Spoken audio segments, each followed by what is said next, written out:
Once you power on the grill, pressing the button on the left side of the control panel, your touchscreen display will come on, and you'll see several different functions on the screen.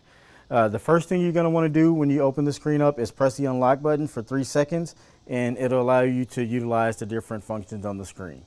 The grill has a smoke mode, a grill mode, and a sear mode. When you want to cook in smoke mode, the temperature on the grill is 300 or less.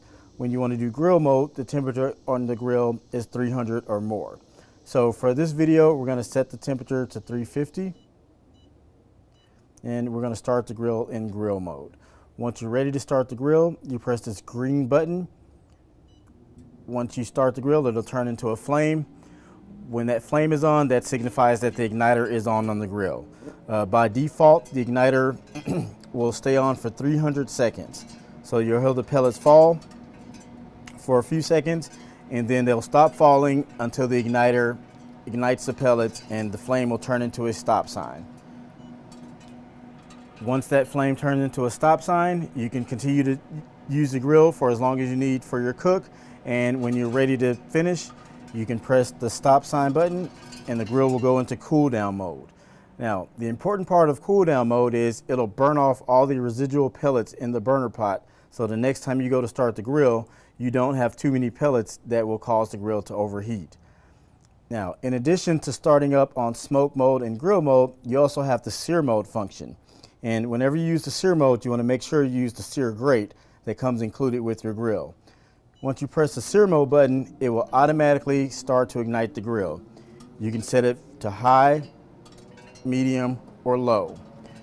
Once the flame goes off and turns into a stop sign, the grill will be on the set temperature that you intended for the sear session, and you are able to cook your food and then press the stop button whenever it is complete. Now, in addition to starting up the grill, you have several other functions. There are lights.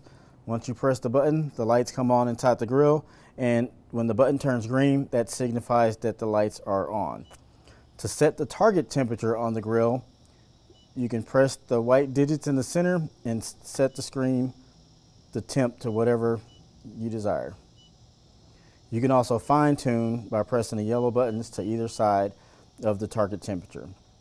The current temperature will tell you what the inside temperature is on the grill, and there's also a run time that will tell you how long the grill is in use.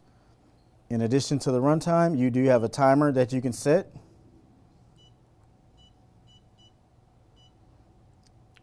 And an audible alarm will come on when the timer runs out.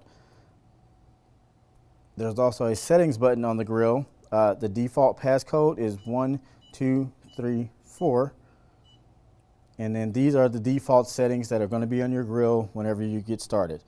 The temperature is defaulted to Fahrenheit. The feeding time is 80 seconds. Startup time is 300 seconds, and there are additional settings as well. In addition to the main settings screen, you can press the blue wrench at the top, and that will allow you to test each of the functions individually. Feeding will turn the auger, ignition will turn the igniter on and off, lights will turn the lights on and off, and fan will start the fans. And you can press the red arrow button to exit. In addition to the functions on the grill, you do have 3 temp probes as well. There are 3 circles on the front of your grill, and once you plug in the temp probe, it will read the ambient temperature, and you can plug it into the meat or the food that you're cooking, and it will let you know the internal temperature as you're cooking on the grill.